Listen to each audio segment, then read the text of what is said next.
All right, Ryan. You tweeted to me. What was it? Let's see. You didn't tweet to me. You tweeted out some of the clips I've been saying with Marco Rubio and John Ratcliffe have a somewhat surreal feel to them that is coupled with this 180-day impending report. It feels like we're heading towards something really special, something that will change the world as we know it. And then I said, "Want to bet?" And you said yes. Yeah, and I So, and I want to emphasize the reason I put feels in capitalized letters uh-huh. is to emphasize that I acknowledge that I could be completely wrong. That it might just Yes. be my failing, and maybe I'm a lunatic. Well, I am a lunatic, but maybe I'm a UFO lunatic. But I'm Yeah. willing to make a bet regardless, because even though I acknowledge that I could be wrong, I feel confident enough that certain parameters could be met where I'd be willing to wager some money. Okay, so I guess the question is, what can we actually bet on here? Like we've got the 180-day report coming out, but you said you don't want to bet anything specifically around that because it's a bit, I guess, uncertain what's actually coming Yeah, out. let's look at this from a logical perspective. If you look at the public relations, like Susan Goff, Hmm. she's gone back and forth about Elizondo did work for ATIP, he didn't work for ATIP. ATIP studied UFOs, ATIP didn't study UFOs. So we're dealing from my perspective, potentially we're dealing with reluctancy to be transparent on this issue. So that gives me pause. On the other hand, I still think the 180-day report is going to contribute to an escalation that I see continuing beyond the 180-day report. In other words, I don't think this is going to just fizzle out and it's like, well, this didn't go anywhere. I think the escalation is absolutely going to continue because I believe that the UFO subject is tangibly real and is a mystery, and that the U.S. government has smoking gun evidence of craft that maneuver in ways that are not known to exist in any military inventory in the world. So that is my position. Right. So let me just go back to something Marco Rubio said. He was asked, "You're on the Intel committee. They don't even tell you what's going on." And he replied, "Well, I think they tell us what's going on. I mean, the stuff flying over the top of our military installations, and they don't know who's flying it. They don't know what it is, so that's a problem. We need to find out if we can." Which doesn't really suggest that they actually have any evidence. Or do you think that this is evidence that is being hidden from Marco Rubio? And if so, why would we get it in this report or after this report? No, I think Marco Rubio is just being careful with his words because he and I know this is probably what you would expect a UFO nut like me to say, but I think he's being careful with his words because he realizes the weight of this whole thing. And he doesn't want to be too extreme in how he words anything, which is why he's very open to it being, well, maybe there's a perfectly logical explanation, as if suggesting that maybe this has nothing to do with extreme technology. But I actually believe he probably doesn't lean in that direction, but he's trying to be very careful with his wording because of the weight of this issue and how it's perceived by the public. So, do you think he thinks it's aliens? No, I don't think he thinks it's aliens, but I do think that he has been briefed on it and that he acknowledges that Hmm. even with the full power of the United States military, whether that's satellites, all of the sensor collecting infrastructure all over the place, even that at the full disposal of the United States military and intelligence gathering apparatus, they still don't know what it is. That alone is hugely significant. So if they don't know what it is, even with everything at their fingertips, then I think it's pretty clear that he's seen data suggesting that this is some weird stuff. Because if it wasn't weird and it was mundane, then he wouldn't be tiptoeing around it like this, and he would not give credence to, well, we don't know what it is and we need to find out what it is. And he also made another comment. He said, well, if it did end up being, this was in a previous interview, if it did end up being something really weird like non-human intelligence, that would probably be better than if it was technology that has leapfrogged the United States military and owned by the Russians or the Chinese. So Sure. yes, I do think he's been briefed. I do think he's been given classified briefings that demonstrate technology that is of unknown origin. That's what I believe. Yes. So I think, what I think about it. I think there's kind of a disconnect, not a disconnect, but like a disagreement here between me and you in where we think what what the military actually knows. Like, I would argue that they don't know for sure that there are physical craft buzzing around over military bases, except perhaps for drones and of course planes and things like that. But I guess you feel that there's a good case to be made that there are unusual craft, like craft that kind of like go very very fast or have Yes. instantaneous acceleration or have one of the five observables Or out there. exceeding the sound barrier without any Right. sonic booms, or See, that in itself, to me, would be an extraordinary thing absolutely, if that absolutely. that thing is true.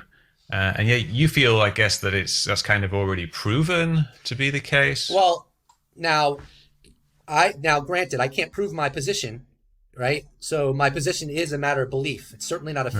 fact. It's definitely not a fact, but my belief, based upon my analysis of the 70-year UFO history and of the escalation that's occurred now, and of statements that have come out of people like John Ratcliffe and Marco Rubio and Elizondo, that yeah, I think that I do think they have the sensor data that verifies unknown craft maneuvering in ways that are not known to exist. And I think that they have it to such an extent that we could call it a smoking gun. Now, they have not released that information. And whether that's some sort of a cover up or it's just bureaucracy that doesn't want to bring this to the public or whatever, I do think they have that data somewhere. Yes, I do. I believe that. Yes. So how could we formulate a bet around this? How could we do something that, say, in the next or the remainder of this year, say, that you think will come to pass? How could we actually measure the effect? Yeah. I Well, mean, well, will the government say we have evidence, yeah, actual conclusive evidence that physical craft are flying around? see, you use the word conclusive. See, Highly convincing. I don't know. Good evidence. I mean, what? How? Let me ask you this: how would they word it if they weren't? If it wasn't conclusive, which I think it is conclusive. So if they said it wasn't, if they worded it in a way where you didn't get the impression it was conclusive, then they're just Well, I mean, they could say just say reports. We have reports of no. I think they'll go flying further than craft. that. I think they'll go Okay, further so than we that. Now, have whether they do that in the some kind of 180-day data. report or whether they do that post the 180-day report, I don't know. But I do believe yes. Eventually, they're going to say we have we have high confidence and or proof that there are Hmm. vehicles of unknown origin operating in ways that we cannot replicate. Yes, I do believe that will take place. So eventually, it's a bit open ended. I mean, that could be any time in the That's next true. 100 years. That's true. But But I'll tell you this. I'll tell you this. The way this is escalating, if it fizzles out, like let's say it just doesn't go any further and it just fizzles out and nothing of great substance or significance emerges from this, then I will say, oh, Mick West was right. Absolutely. If 5 years from now, 5 years from now, it's just nothing of great significance or tangible has occurred, I'm going to be I'm going to be the most enthusiastic member of a metabunk that you've ever seen. excellent. Well, that will be on March the 24th, 2026. So we'll regroup. I'm sure we'll regroup a few times before that. But Yeah. yeah, I don't know. Like, will nothing happen? I think we've had this UFO thing going on since the 50s, and to a certain degree earlier, but like with like investigations and media attention since the 50s, and it's we've not had any progress. And I mean, obviously, you think that this is different, but I think there Yeah, have been it's times different in the because, for past. example, Congress has been given classified briefings, which I think are significant. In other words, data that they are not willing to share with the public on UFOs. Yeah, yeah. I think there's Well, a distinction there. And also, yeah. the U.S. government is known to have said that in 1969, they were done studying UFOs with the close of Project Blue Book. Now, conspiracy theorists were like, nope, don't believe it. Mm-hmm. And guess what? The U.S. government was not being forthright because we now know that they were studying UFOs since like 2007 with two programs: OSAP, Advanced Aerospace Weapons Systems Application Program, and ATIP, Advanced Right. Aerospace Threat Identification Program. So, But they stopped for So- quite a while. well, Well, I potentially guess they that, wouldn't. that we know of. That we know of. Yes. But why would they stop? I mean, if people are still going to report sightings of unidentified like aircraft and whatnot, it's not like every single aircraft in the sky can be identified or every single light in the distance is going to be unidentified. It seems like the problem of identifying things that are a bit too far away is an evergreen problem, because there's always going to be something that's a little bit further than your sensors can detect or that your situational awareness can comprehend, and that you're always trying to improve upon. But I guess that's kind of almost in a way a different question. If there's things that's too far away, are there things that are close enough that are unidentified that we're dealing with? I think so. Yeah, I think so. Yeah. Elizondo, when he was on the Peacock program, I think, I don't Right. Yeah. remember the person he was talking to, but he said that I think he said that they've gotten as close to like 90 feet. Maybe was the figure he used. Yeah, I think something around that, less than 100 feet anyway, which is very close. It's like and he's across also the road, said basically. that there have been other incidents we haven't heard about, that some of them even more compelling than the ones we know about, and that's been echoed by John Ratcliffe, who said there's more incidents we haven't learned, and he said that they've even acquired satellite imagery. So if that's true, Yeah, then they have some pretty good data backing this up. I think that's a curious statement that he made about the satellite imagery. He didn't say satellite imagery. I think he just said satellites. And I think historically there was some talk of them being detected by kind of infrared sensing satellites as heat sources. And there was one quote, like someone said it was 5 times the heat source of a aircraft carrier. I can't remember who that was. It might have been like some kind of Putov related type person. But yeah, like historically, these things have happened, and there's the thing about the nuclear bases where the nuclear missiles are, and you have reports that, and there's the supposed correlation between sightings and nuclear bases, and ATIP has a slide that shows this correlation that they've used in presentations. Is that even a real correlation? It's if you pick some UFO sightings that are next to bases, and you pick bases and you put them on a map, then it looks like there's a correlation. But then if you take all the UFO sightings in the world, they're just everywhere, and some of those are bound to be where the nuclear bases are. I tell you what, But man. Let's just bet $20 because I can lose okay, $20. Okay, so give my $20 out. I don't have that I am not fully confident that the 180-day report is going to say something like we have $20. let me think, how would I word this? We have recorded and observed through sensor data collecting mechanisms that there are UFOs behaving in ways in which are not familiar to us and surpass anything in the American inventory. I'll go ahead and bet you $20 that something like that will be in the 188 report. I'm not sure it will be, but you know what? I'll just do it for fun. All right, but like, what if it's just like a Chinese drone? I mean, does that count? I mean, that seems like a rather boring explanation. Like No, Chinese have if they believe it's a Chinese drone, it doesn't count. So it would have to come under the umbrella right. of unknown source, maneuvering in ways that are beyond what we are familiar with, beyond Yeah. what the United States even is capable of. That kind of language will Okay. be in there. I'll go ahead All and right. bet you $20. So you Now, I think might that lose it, but that's okay. You need money for right? your Metaphone website. I do. I do need money. It costs a bit hosting it. Yeah, of course it does. But not that much. It's like $50 a month. Uh, so you think you're saying that in the report they will say that there is evidence of something that the US cannot do. I'm willing to bet you on that. I don't know if it will say that, and I have a little reluctancy, but I'm a fun guy.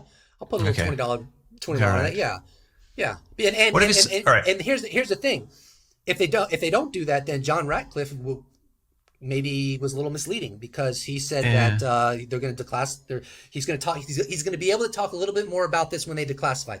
Those were his words. So hopefully he's accurate in that regard. I hate to quibble over details here, but I think the details are somewhat important. Like, say, what if they have radar tracks that show something moving at 20,000 miles an hour, which is obviously beyond conventional technology. Is that actually evidence of something moving at 20,000 miles an hour, or is it evidence that the radar isn't working properly? So they'll say that's their assessment based upon Okay. the sensor data they collected. I mean, that's all you could ever expect of them. I mean, think about it. Yeah. There could be 10 glitches going on at the same time, but the U.S. government has to make the determination: do they believe this is a glitch, or do they believe that these are accurate readings? Okay. So So I'm gonna I think go, I go think ahead. that then, yeah, we would have to agree that they would have to clarify that they think it's not a glitch, essentially, in a situation like Absolutely, that they think it's an absolutely. actual object that was I moving in mean, this let me ask you this: unconventional way. if they don't say they think it's a glitch, is it can we infer that they don't believe it's a glitch, or do they actually have to say, here It's a is what tricky we one. That's a found, tricky and one. we don't believe it's a glitch? I think we'll have to kind of have a gentleman's agreement there to say, whether it's clear or not at the Okay, fair time, enough. Fair enough. as to whether they think it's I got this is an exciting not a time for glitch. for a UFO guy like me. So putting a little money on, you watch your favorite football game, maybe it makes it a little bit more exciting. You put $20 in it. You might lose, but like Yeah. you get your juices flowing. So I want my juices to get flowing. So I'm gonna put $20 on it. Well, I'm all in favor of your juices flowing. And I've got your $20 right here, Awesome, and awesome. I shall put it in this drawer. Do you mind if I post this on my YouTube channel? No, go ahead. Awesome, I'll awesome, post it on mine too, and we'll perfect, awesome, love it, get love it it. out there. So we have a bet that And I want to make it clear to Mick West's audience, like, I think Mick West does good work. I think he's made some interesting critiques of the Go Fast video. So we are not like we don't see we're not antagonistic toward each other. I just want to put that out there, just so no one gets I'm the not wrong antagonistic idea. to anybody except for Perfect. perhaps Jeremy Corbell. Okay. But even then, he's a lovely guy. You can't help but like him. I know you guys have gotten some feud, so I understand. We just have some disagreements on a few issues of detail and whatnot, but no big deal. We're all friends. We're all friends in ufology. All right, Ryan. Okay, so let's. I think we have it nailed down more or Yeah, and less, and look, we have if you a want rough to, gentleman's if you want agreement. to afterwards change something a little bit, I'm cool with it, as long as No, it hovers sounds around good. this place, because I just want Yeah, to. Basically, I'm making this more fun for me. And sure. if $20 is the cost of admission to make this more fun to me, fun for me, then so be it. I mean, this is what you want because you want evidence of something that's not And in the and and current and Mick, world. am I right that you'd be happy to lose this bet? Sure, it'd be very interesting if they had that Because evidence. I mean, lose the bet, and maybe the government's telling us that we might not be alone. That seems like a good deal. Well, that would be the ideal outcome, I guess. But certainly be very very interesting. uh, all right, I think we have that sorted.